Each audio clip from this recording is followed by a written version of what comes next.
Assalamualaikum warahmatullahi wabarakatuh. Ya, jumpa lagi di channel Revolusi Indonesia.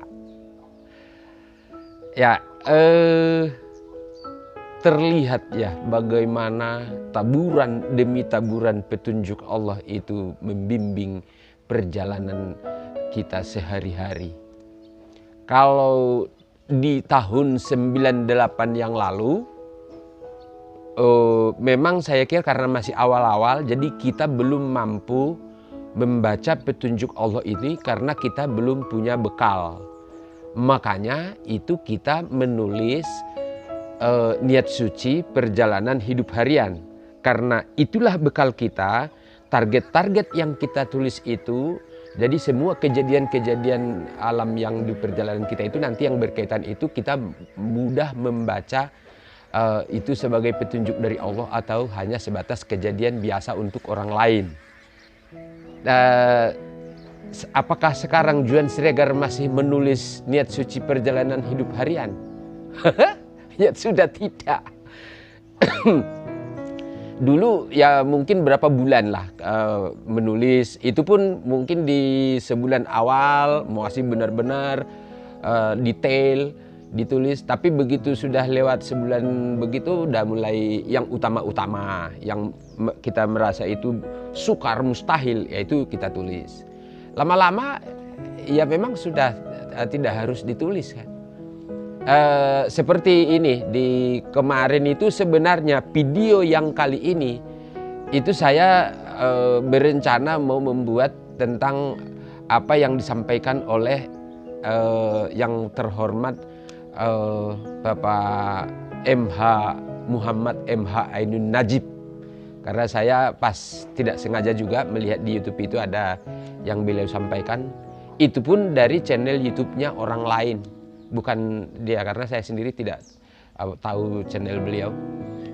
Secara kebetulan Allah pertunjukkan, akhirnya saya berusaha untuk menyampaikan. Tapi di proses itu, ini saya terima kasih lagi, salam buat Ibu Maya Katlea. Memang penjenengan itu seorang yang benar-benar luar biasa menurut saya.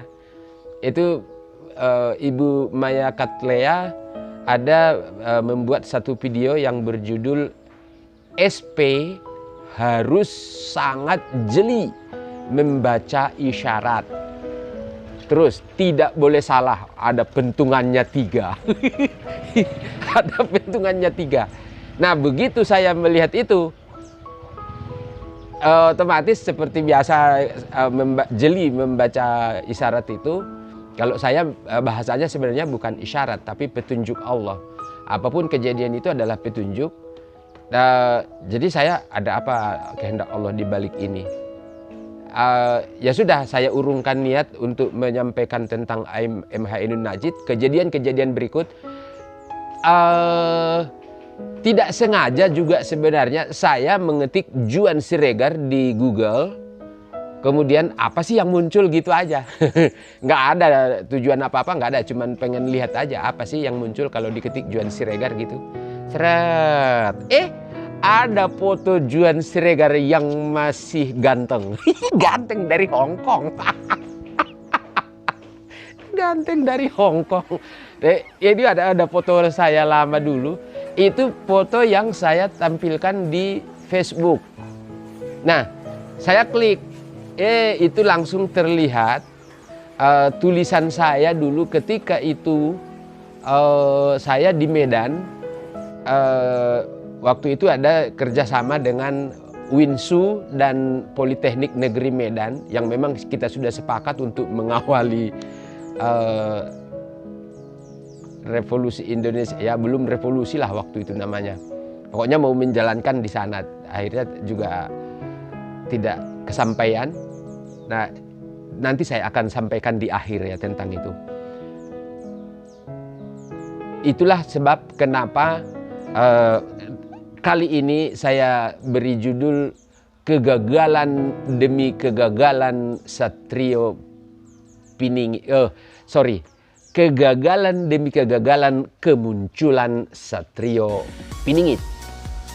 Saya membuat judul ini itu berdasarkan dari saya membaca petunjuk-petunjuk Allah itu untuk kembali menyampaikan kepada seluruh bangsa Indonesia bagaimana sebenarnya kerinduan saudara sebangsa tentang munculnya Satrio Piningit dinanti-nanti dirindukan.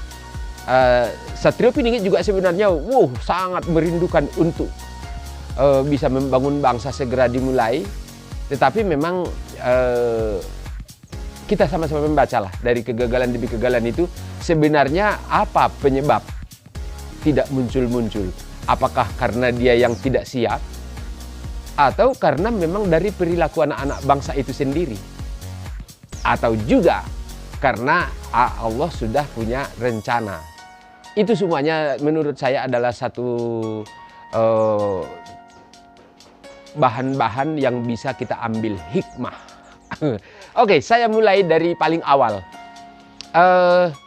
Tentu saya tidak ingin berlama-lama untuk begitu buku pertama selesai, tentu saya ingin langsung menyampaikan ke seluruh bangsa Indonesia. Karena semua kejadian di buku pertama itu menurut saya itu sudah benar-benar di luar logika. Itu benar-benar bagaimana taburan petunjuk Allah untuk membuat bangsa kita mercusuar dunia. Makanya saya yakin begitu saya bertemu dengan waktu itu masih Pak Susilo Bambang Yudhoyono, Presiden Republik Indonesia, makanya saya antar ke Istana Negara. Ternyata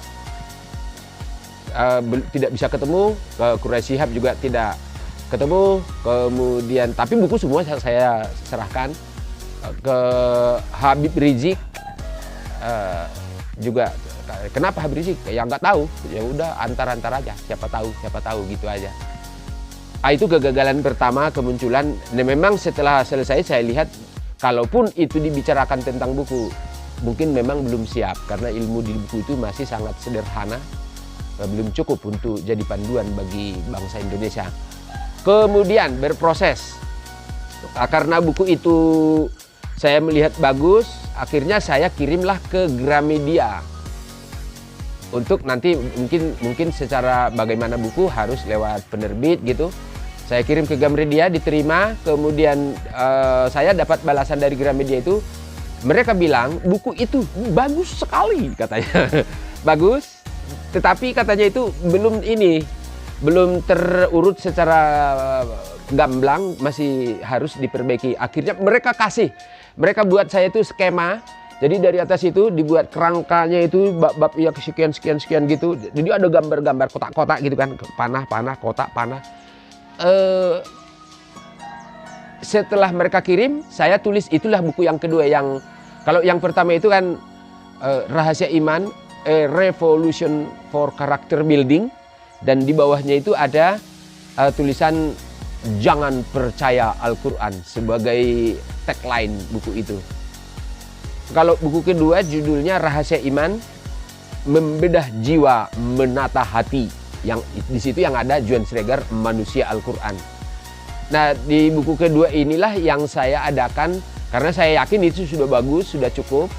Saya adakanlah press release buku itu di Hotel Ciputra tanggal 8 bulan 8 2008.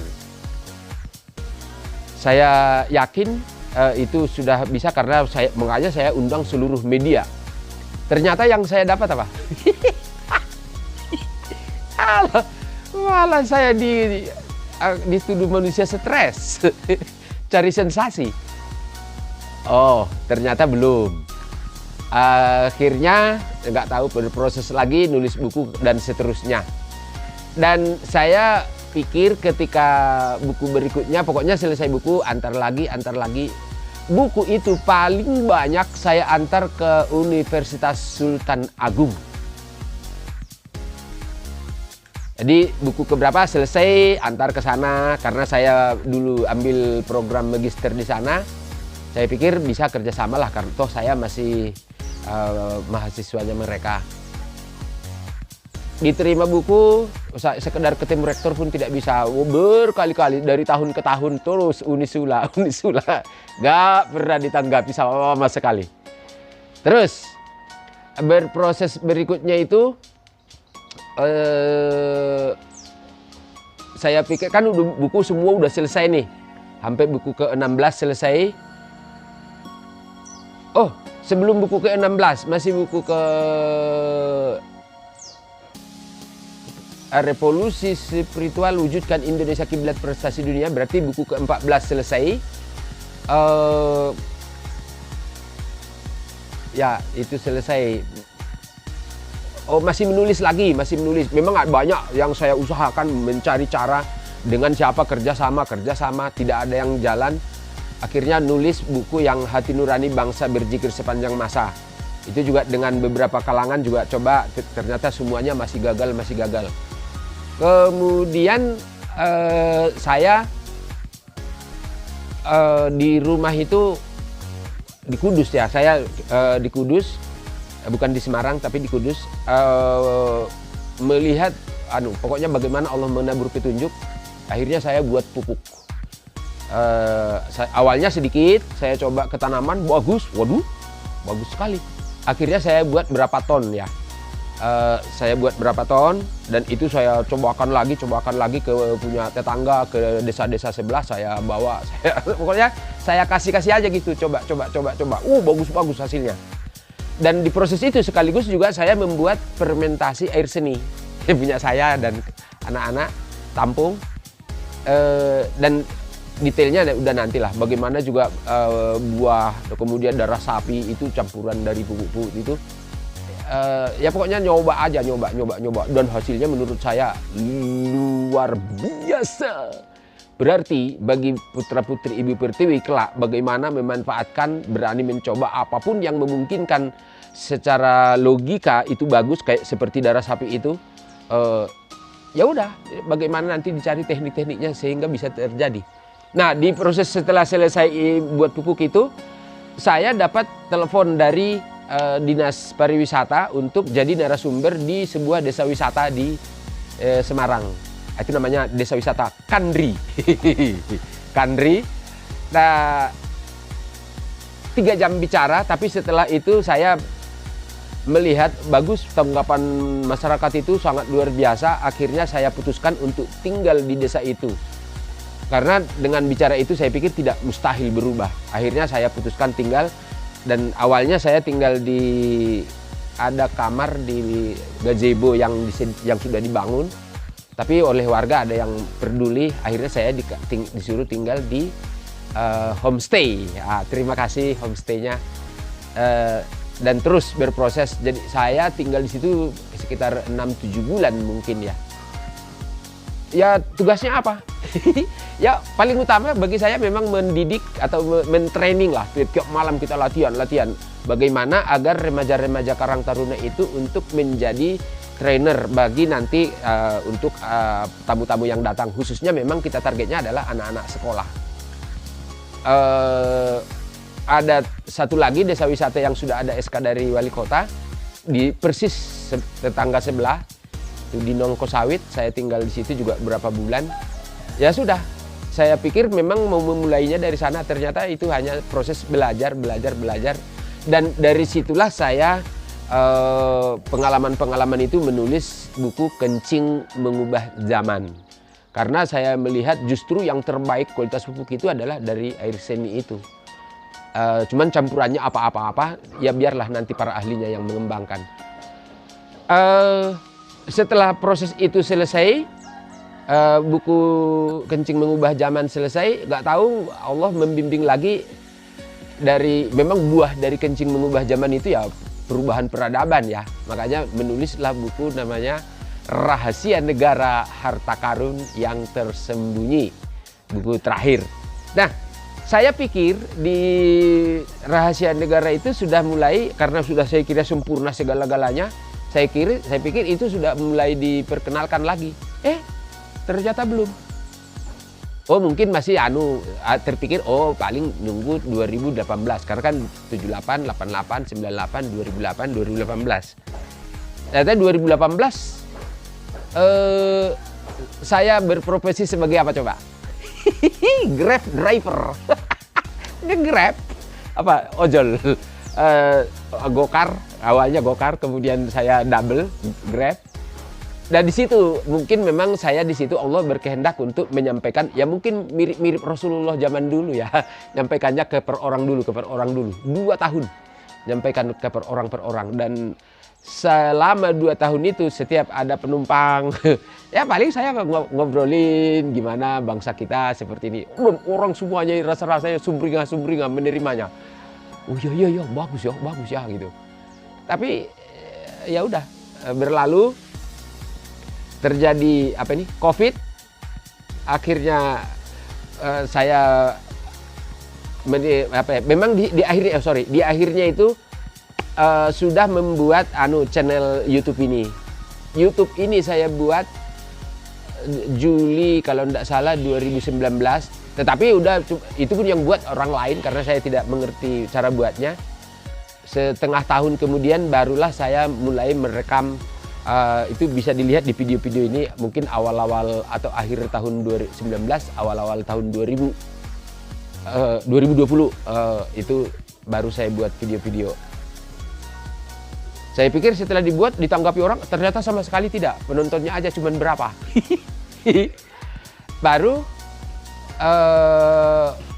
berproses. Nah, setelah saya buat beberapa video itu, kok yang seperti ini nanggapinya ya. Akhirnya saya buatlah satu tulisan, yaitu berjudul Revolusi Indonesia. Wujudkan Indonesia pusat ilmu dan peradaban, kuatkan nilai tukar rupiah, 1 rupiah berbanding 10 dolar. Nah, itu ada 3 lembar. Nanti saya bisa tampilkan di sesi berikutnya. Kemudian itu karena sudah mudah kelihatan, itu juga saya sampaikan di Universitas Sultan Agung.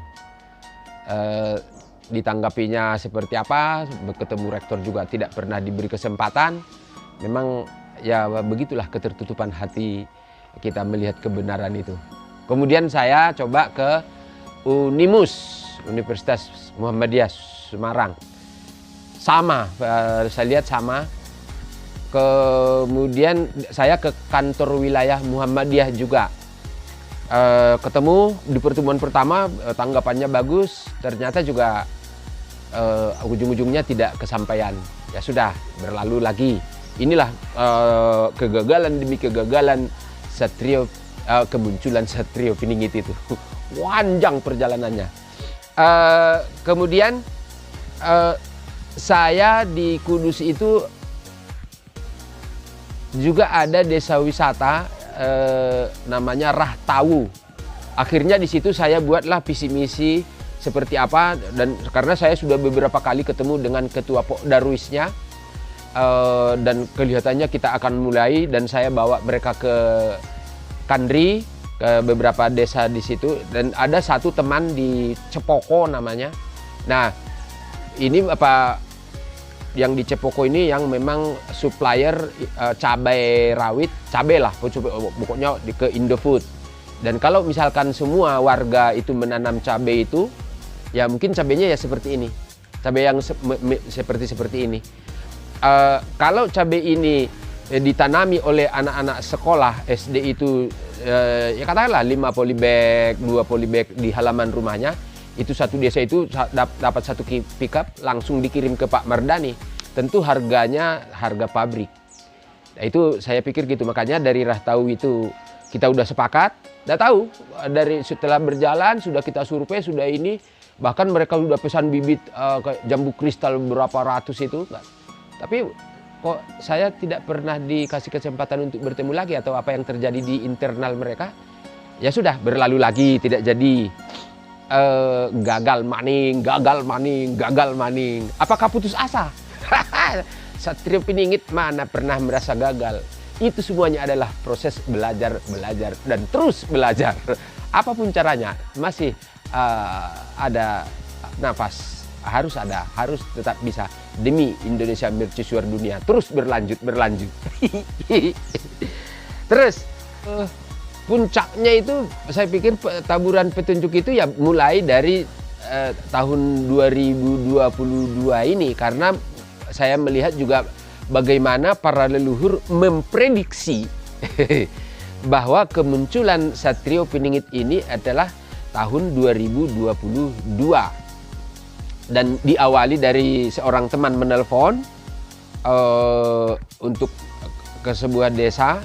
Ternyata itu desa tempat tinggal saya, Pudak Payung. Itu ternyata di RW 1. Kita survei, luar biasa menurut saya. Spot-spot wisatanya di sana memang luar biasa. Baik sungainya, terus mata air, pokoknya sempurna untuk jadi desa wisata. Tapi aneh juga, begitu semangatnya Pak RW dan semua Pak RT itu, seminggu berlalu, 2 minggu, kok sampai sekarang itu belum ada perkembangan yang memang kalau di mereka gotong royong jalan terus seperti foto-foto kemarin. Tapi untuk kita pembicaraan itu belum ada sama sekali, baru sekali pertemuan itu. Ya mungkin nanti kalau ini tidak tindak lanjuti bisa jadi seperti sebelum-sebelumnya, nggak akan kesampaian. Tapi kalau saya yakin dengan petunjuk-petunjuk Allah, dengan juga apa prediksi dari para leluhur, insya Allah tetap, karena dari saya juga kesiapan segala-galanya sudah perfect preparation sudah lengkap semuanya, saya kira jalan.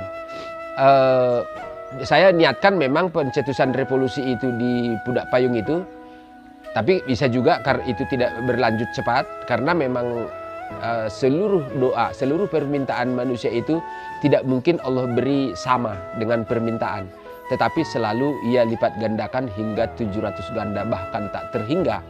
Jadi saya melihatnya itu memang namanya revolusi Indonesia.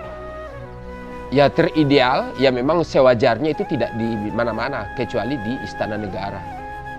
Karena ini adalah sebenarnya hal seperti ini, kalau pemimpin negaranya punya kemampuan, harusnya mereka yang melakukan ini, bukan rakyat biasa seperti saya.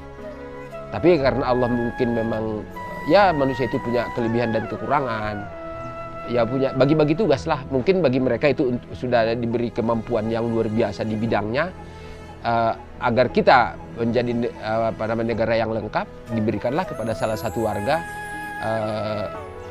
dengan kemampuan seperti yang dimiliki oleh Juan Sregar, sang Satrio Piningit, si Ratu Adil. Ya enggak apa-apa, saya udah enjoy aja dibilang begitu, karena yang dirindukan orang bukan Juan Sregar, tapi Satrio Piningit yang dirindukan, Ratu Adil yang dirindukan. Ya saya berulang-ulang mengatakan itu biar udah semakin menyatu aja. Oke. Saya sedikit itulah kegagalan demi kegagalan kemunculan Satrio Piningit. Yang menarik dari yang paling luar biasa menurut saya adalah yang saya awali tadi itu, karena kemarin saya membuat video itu karena kemarin bagaimana Facebook saya yang sudah lama hilang itu kembali lagi karena lihat foto itu. Itu ada tulisan saya. Judulnya itu pokoknya nanti saya akan tampilkan di akhir video. Pokoknya itu masalah menunda. Dan ada tulisan saya lagi masalah gotong royong. Karena itu saya pikir kegagalan itu karena bangsa kita itu suka menunda, dan sebenarnya solusinya itu ya gotong royong. Nanti ke depan itu nanti kita akan melihat di isi tulisan itu. Di Medan itu saya bekerja sama dengan Unimet itu, bahkan buku sempat kita cetak 1000 kopi sudah dibayar separoh, dan itu menjadi masalah panjang sampai sekarang itu masih bermasalah karena buku sudah jadi tapi nggak diambil-ambil. Soalnya kita sudah nggak jadi, saya sudah pulang ke Semarang. Kemudian yang di Winsu itu dengan Pak siapa ya namanya, Profesor Doktorandus Syarifuddin, lupa saya, MAG. Itu waktu itu dia sudah menyetujui semuanya. Kita dengan divisi penelitian juga sudah kita ada survei tempat tanah mereka yang mau dijadikan, dan sudah disepakati ada 3 kabupaten yang dijadikan tempat penerapan desa wisata itu. Tapi ya nggak tahu internalnya mereka apa yang terjadi. Akhirnya lama-lama hilang. Ya mungkin karena menunda tadi itu. Nggak jadi. Jadi itu sejumlah kegagalan demi kegagalan kemunculan Satrio Piningit. Nah, untuk di akhir ini saya ini benar-benar sampaikan ke seluruh putra-putri Ibu Pertiwi, ke seluruh bangsa Indonesia, semua kalangan. Sama kita merindukan. Saya merindukan bagaimana agar segera saja kita memulai perubahan bangsa menuju mercusuar dunia. Rakyat juga merindukan. Saya kira awalnya itu yaitu mencetuskan revolusi Indonesia. Menurut saya kemunculan resmi Satrio Piningit itu ada di pencetusan revolusi Indonesia itu. Bisa jadi sebelum perlu diuji kebenaran dari Satrio Piningit, ya memang bisa juga sebelumnya ada mengadakan bedah buku oleh para ulama dan para ahli. Seperti apa sih buku yang 3 itu? Ya udah dilihat dulu. Tentu para cendekiawan, para tokoh, para ulama, para ahli tentu bisa melihat nanti. Layakkah buku itu sebagai buku panduan, buku pedoman bangsa Indonesia menuju mercusuar dunia? Ya tergantung mereka. Tapi kalau saya percaya diri banget. Apa yang membuat saya percaya diri? Ya dari isi buku, karena saya mengerti bagaimana Allah membimbing isi buku. Tetapi kalau misalkan itu menurut pribadi saya, itu di bab pendahuluan buku Revolusi Spiritual itu langsung ada password. Sebelum melanjutkan bacaan, baca terlebih dahulu Al-Quranul Karim dari Al-Fatihah sampai An-Nas dalam kurung terjemahan untuk mendapat petunjuk. Karena menurut saya juga tidak ada gunanya baca buku yang saya tulis sebelum orangnya membaca Al-Quran terlebih dahulu. Jadi kalau kita lihat bagaimana kitab-kitab yang atau nabi-nabi sebelumnya, semua kitab yang muncul itu selalu membenarkan kitab sebelum. Taurat membenarkan nabi-nabi sebelum, suhuf-suhuf sebelum. Kemudian Injil membenarkan kitab-kitab sebelum. Kemudian Al-Quran juga membenarkan kitab-kitab sebelum. Dan buku yang saya tulis tidak ada istilah membenarkan, tetapi memang bukan sekedar membenarkan, tapi menjadikan Al-Quran itu sebagai password. Berarti sama saja itu membenarkan kitab-kitab sebelum, karena semuanya isi buku itu harus melalui Al-Quran, memahami atau melihat isi Al-Quran terlebih dahulu. Kalau tidak melihat Al-Quran mungkin akan sukar memahami buku yang saya tulis. Ya itu, insya Allah lah. Kalau kita melihatnya itu adalah kehendak Allah, adalah skenario Allah, takdir dari Allah untuk mewujudkan Indonesia pusat ilmu dan peradaban suci, negara bagai surga. Bagaimana nanti kita membuat nilai tukar rupiah $1.10. Ada yang mengatakan, sanggupkah Satrio Piningit membayar utang-utang bangsa? Tentu segala-galanya Allah telah memberi petunjuk. Saya sangat paham menyelesaikan segala urusan bangsa dan negara itu. Saya sangat paham dan tahu strateginya sangat. Bapak Jokowi presiden kita, tentu nanti sinerginya ya saling menguatkan lah. Pak Jokowi itu mengertinya ke arah mana, yang saling menyempurnakan. Saya kira itu untuk menyampaikan kegagalan demi kegagalan Satrio Piningit, dan nanti solusinya ya berarti ya kita gotong royong. Satrio Piningit sendirian mana bisa apa-apa. ya kita yang menikmati semua, ya kita yang melakukan semua, gitulah. Terima kasih, saya akhiri. Assalamualaikum warahmatullahi wabarakatuh. Salam revolusi Indonesia. Yes. Ciao.